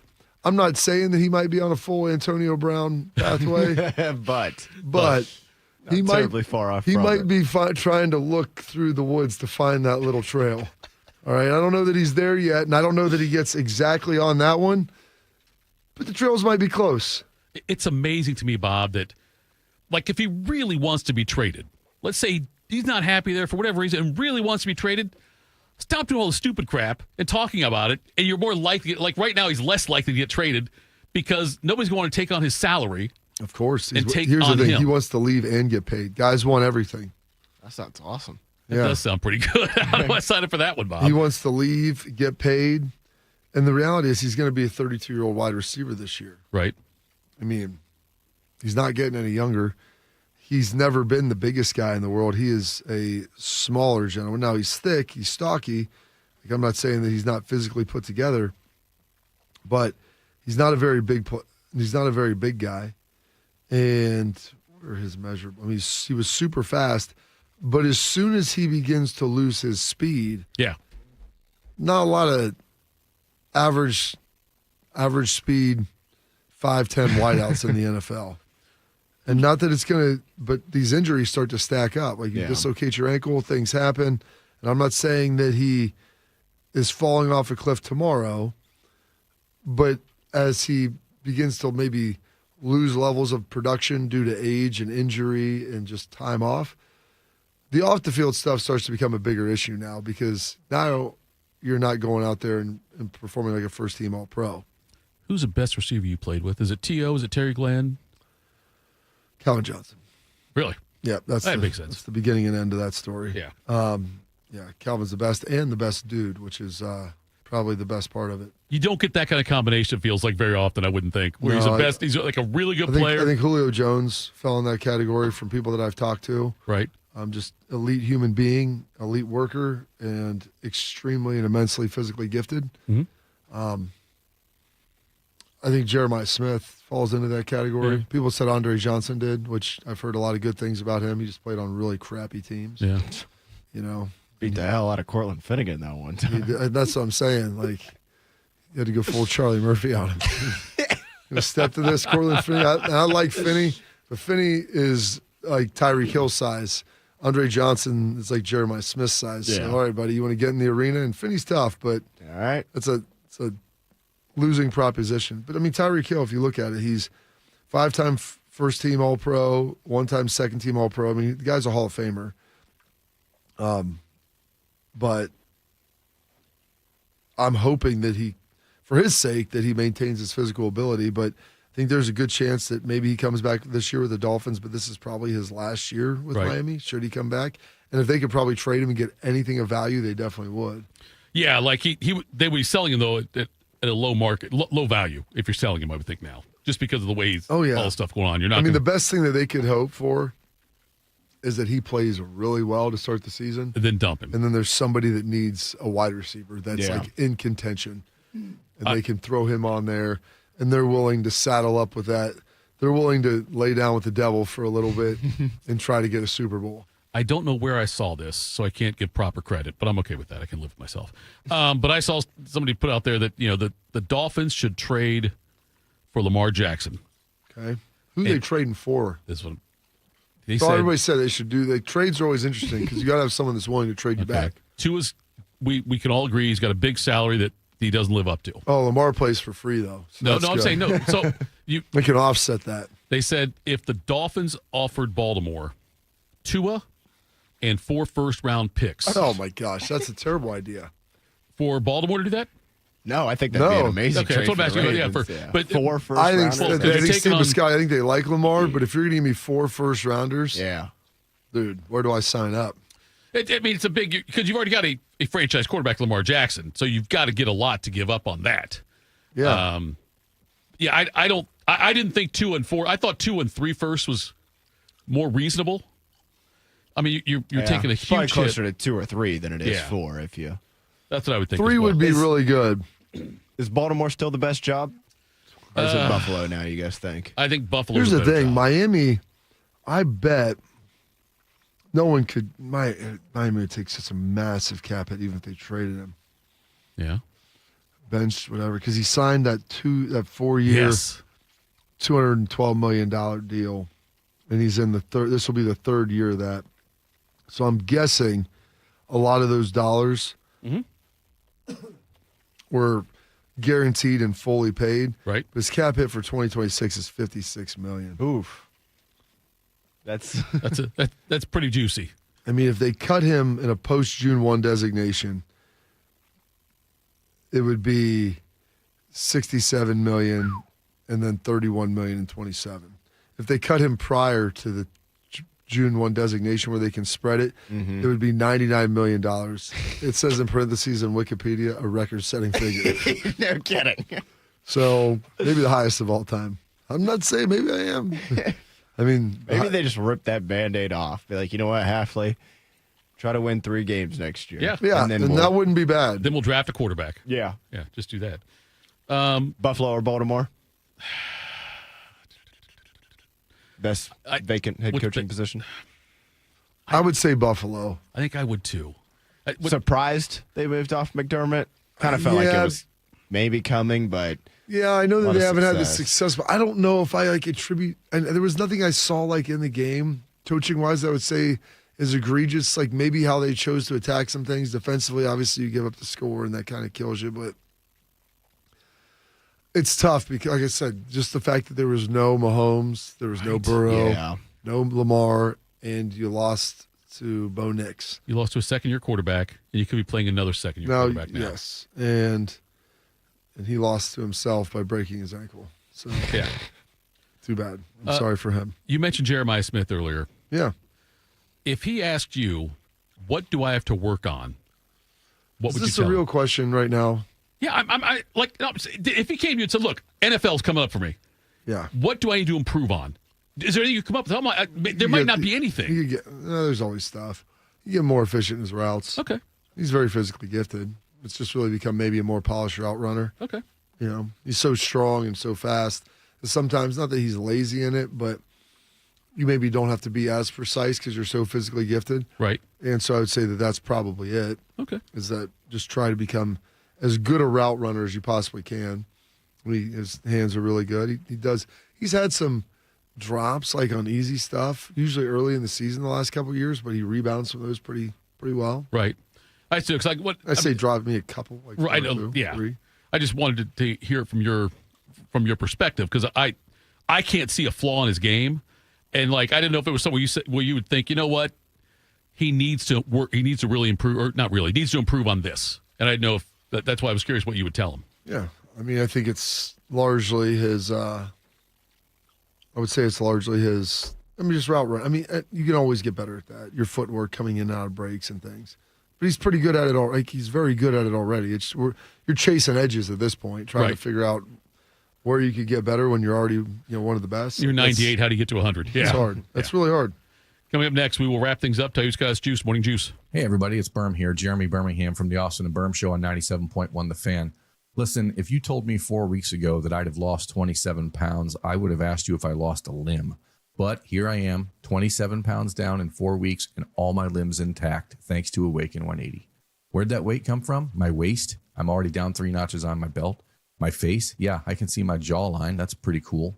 You don't gain 27 pounds in a week, so you don't really notice when the weight creeps on. But if you drop it quick, doing it the healthy way, you can watch 3, 5, or even 15 years of weight gain disappear just like that. The Awaken 180 app keeps me on track, and my coach, Mandy, ensures the weight keeps dropping off. But the results on the scale are the true motivation. I'm becoming a new me, and don't miss the old me or my approach to food and health. Well, maybe cheese on a burger, but that'll be back as soon as I'm on the maintenance part of the plan. That's the thing. You give up a tiny amount, in return, you get everything. Do what we all did and make your 180 with Awaken 180. Awaken180weightloss.com. Bobby Carpenter here with the Riverside Bank of Dublin Sports Money Report. Every great team starts with a playbook, a plan to move the ball down the field and score. Your business, it's no different. Whether you're expanding, hiring, or upgrading equipment, you need a game plan to make every dollar count. And that's why it's important to have an experienced banking team on your side. Here's Chuck Moore, CEO, and Travis Sanders, President of Riverside Bank of Dublin, on how they help local businesses design their winning playbook. Thanks, Bobby. That's where Riverside Bank excels in our relationships with our clients. Our commercial banking team helps local businesses design winning strategies, from cash flow management to growth financing, so you're ready for every fourth quarter decision. It's important to always have a plan and to never leave your business to chance. If you need help, call an audible with the team that knows your success and our success are closely aligned. Look for our new branch location at Bridge Park in 2026. Tune in every day for the Riverside Bank of Dublin Sports Money Report. Visit their office at 6300 France Road in Dublin or online at riverside.bank. Around the world, Children International and friends like you are giving children in poverty a chance to grow and thrive, to be healthy, to succeed in school, and achieve great things. How do we do it? In the best way possible, by helping ensure access to healthcare, nutrition, and educational opportunities. And most importantly, by empowering youths and their families to get out of poverty and into employment through life skills, computer, and job training. The very tools they need to break the cycle of poverty and build futures full of promise.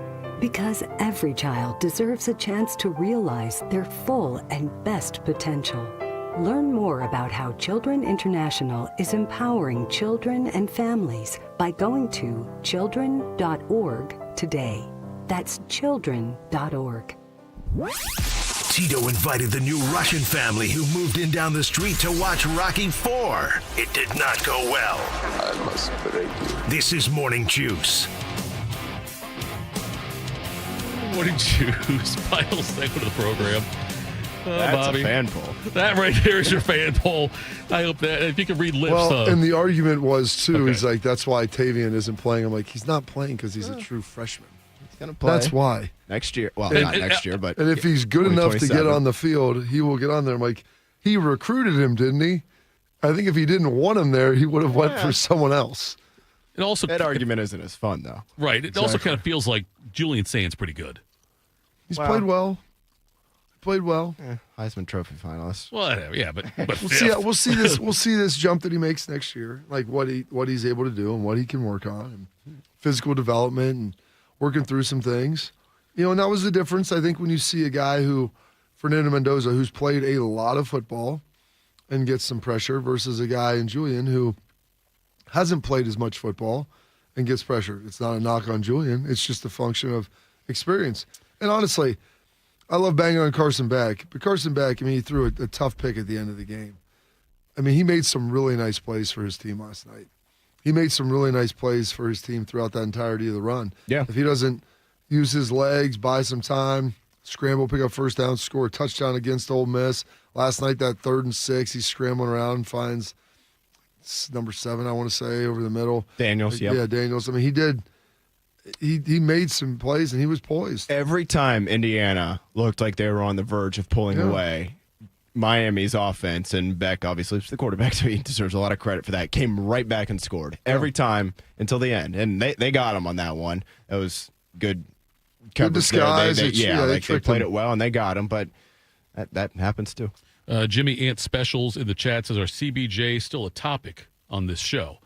I would say we do talk some CBJ. Well, now that the college football playoff is over. Right. So we'll have Derek Dorsett in studio tomorrow. Yeah. Oh, Dorsett's coming in. I forgot about that. That'll be fun. Tomorrow. So I just stole what's got you juiced from me, because now you could have said that if you don't have one already. But we'll start here. What's got you juiced?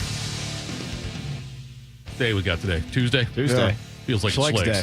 Sort of. Yes. Sometimes it's okay to pump the brakes. It's okay to get off the caffeine. 2 doses of pre-workout, a Monster, and some coffee is probably enough to get you through your day. Was that yesterday also, buddy? I think it might have been, Tito. No, it was 2 days ago. I think yesterday was the other one. Yesterday was one where he was going back and forth on the Browns or Chiefs, right? All right, let's get another one loaded up here. Yes, it was. I will continue I want the Browns.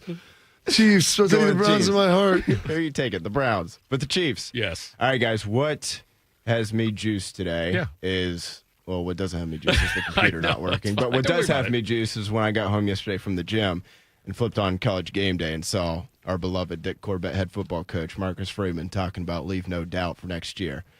Talking about the story of the 2x4 that Jason Garrett told him. He goes, but we lost the game, so I need a better one on my game. Anytime you get some advice from Jason Garrett, you got to keep that. That kind of is the merger of your two favorite things, Bodie. Oh, something like that, yeah. I was really rooting for him to get that Titans job, but congratulations to Robert Saleh for landing that.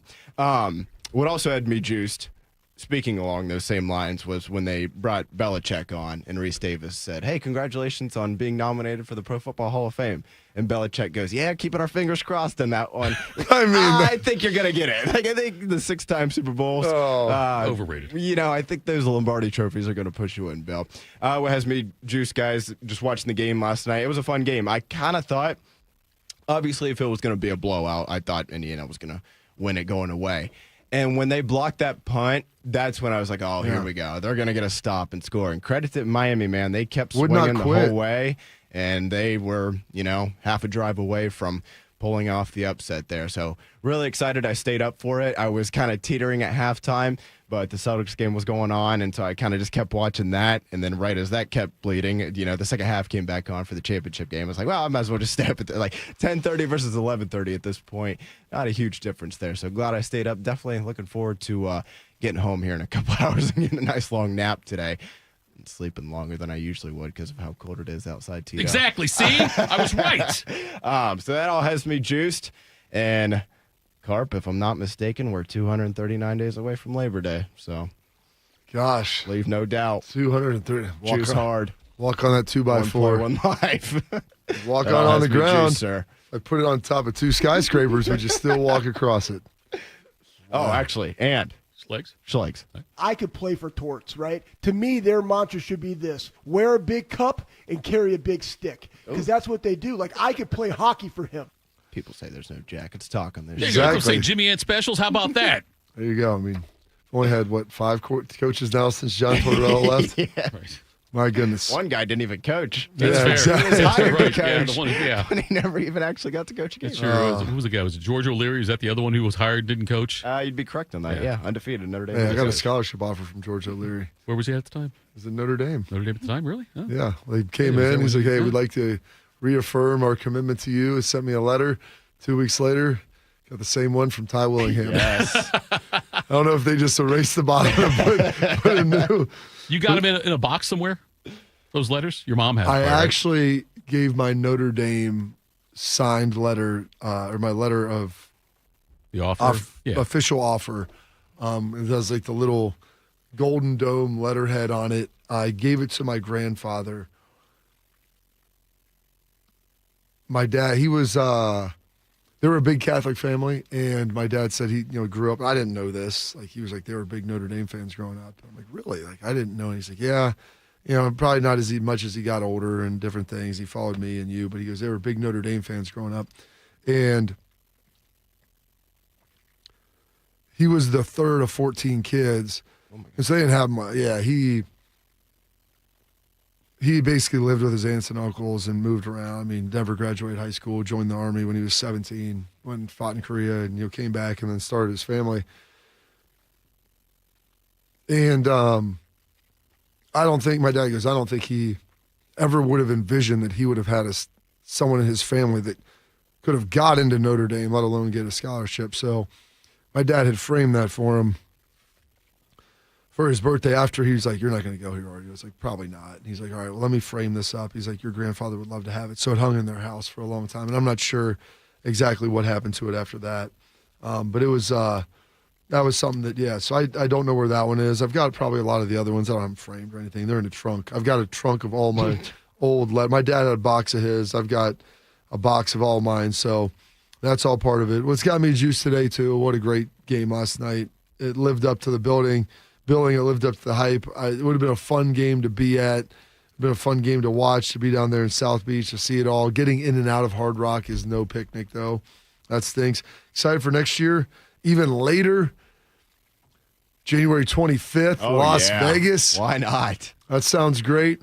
Show's going. My brother, his father-in-law is on the selection committee, so he went down with them this year, and their whole family went. And he goes, man, they got a great hospitality room. I go, because he was trying to get me to go. He's like, Ohio State. He goes, you're coming, right? I'm like, yeah.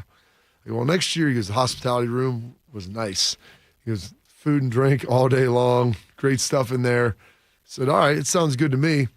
I go, I'm going to Vegas next year for sure then. I was like, can you get me a pass? He said, absolutely. I said, all right, well, then I'm in. I'll be going, getting that done. So that had me juice. Just watch that game. It always stinks to stay up late, but I was hoping, Bodie, like you said, for that time just to pull away, get a stop, get a score. And it wasn't until the very end that they were able to get that interception and finally seal it up. And other people can have their own opinions. I'm happy for Indiana. I'm happy for their fans. It's been a long time. Oh, they hadn't beaten Ohio State in 38 years before the game this year. The last game they beat them was 1988. And, they went on a run. They got it done. And Kurt Cignetti's a heck of a football coach. So kudos to him. And I think he kind of outlined the roadmap for how to build a team in this modern college football era. So hopefully they get some guardrails on this. They figure out the calendar, get some things fixed up. And so this game remains something that we all love to consume and enjoy. And that's what's got me juiced today as well. Excited. Felt like a 4-day week, even though we all worked yesterday. Running downhill from here on out. Thitoff, what's got you juiced? Well, first of all, I stepped in it today because I've told you before, you give these heartfelt what's got you juiced things when we're doing it. And then it makes mine when I say, like, what's got me juiced? Lasagna. Like, I say something like that after you give this like thing. Garfield. Right, exactly. You got emotional talking Lasagna about is it. Great. What did you get emotional about earlier today? Looked like he was going to, what was it? Was it about half? No, it wasn't about halfly. You got emotional about something. Anyway, Bob. And then I followed up with that. And so, I mean, and even in the chat, someone said, they could tell how you were talking about your grandfather. And I can always tell you start to pause. I see the eyes water up a little bit. You always hold it back, but I see the pause, though. When you pause, we all know that something heavy is coming, and I've got nothing to compete with that.